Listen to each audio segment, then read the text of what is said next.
ମୁଁ ହେଉଛି ସହସଚିବ ଓଡ଼ିଶା ସାହିତ୍ୟ ଏକାଡେମୀ।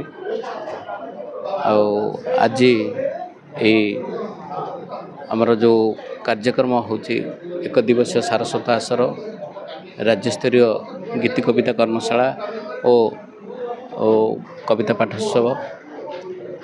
ଏହି କାର୍ଯ୍ୟକ୍ରମଟିକୁ ଓଡ଼ିଶାର ବିଭିନ୍ନ ପ୍ରାନ୍ତରରୁ ଆମେ ବହୁ ଗୀତିକବିମାନଙ୍କୁ ଏଠାରେ ପାଇଛୁ।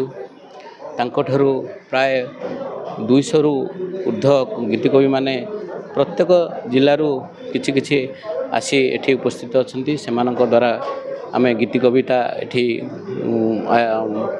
ଗାନ କରାଯିବ ଏବଂ ଆଜିର ଯିଏ ଆମର ଉଦ୍ଘାଟନୀ ଉଦ୍ଘୋଷଣ ଆଜି ଆରମ୍ଭ ହୋଇଯାଇଥିଲା, ସେଥିରେ ଆମର ଗୌରବ ପଟ୍ଟନାୟକ ଗୀତିକବି ସମାଜର ସଭାପତି ସେ ସଭାପତିତ୍ୱ କରିଥିଲେ।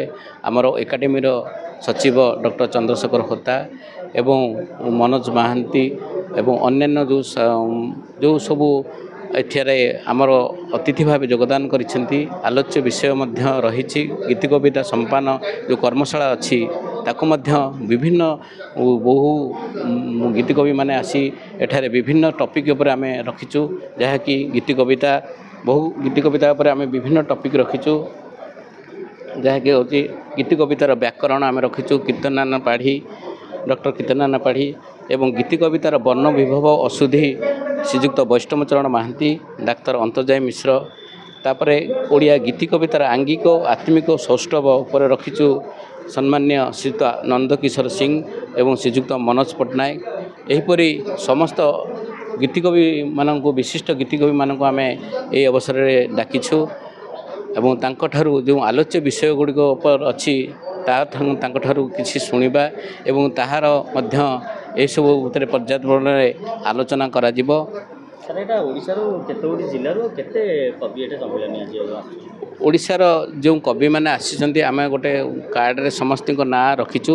ଯାହା ବି ଆପଣମାନେ ଚାହିଁଲେ ବି ସେ କବିତା ଗୁଡ଼ିକ ସବୁ ଯେଉଁ କବି ଗୁଡ଼ିକ ଆସିଛନ୍ତି ସମସ୍ତଙ୍କର ବି ଆମେ ପ୍ରାୟ 150ରୁ ଉର୍ଦ୍ଧ୍ୱ କପି ଆମେ ଖାତା ଯାହା ରେଜିଷ୍ଟ୍ରେସନ୍ ହେଇଛି ତାକୁ ଦେଖି ସାରିଲୁଣି। ସମସ୍ତେ ପ୍ରାୟ ଆସିଲେଣି। ଆମେ ଚାହିଁଲେ ବି ଆପଣ ଦେଖିପାରିବେ ସେ ଇଏରୁ କେଉଁ ଜିଲ୍ଲାରୁ ସବୁ ଆସିଛନ୍ତି।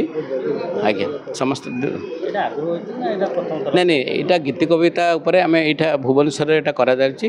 ଆମେ ପୂର୍ବରୁ 2018 ମସିହାରେ ଆମେ ଏଇଟା କରିଥିଲୁ ଏବଂ ଏଇଟାକୁ ଆମେ ପ୍ରତି ଜିଲ୍ଲାରେ କରିବୁ ବୋଲି ଯୋଜନା କରିଅଛୁ। ଆଜ୍ଞା।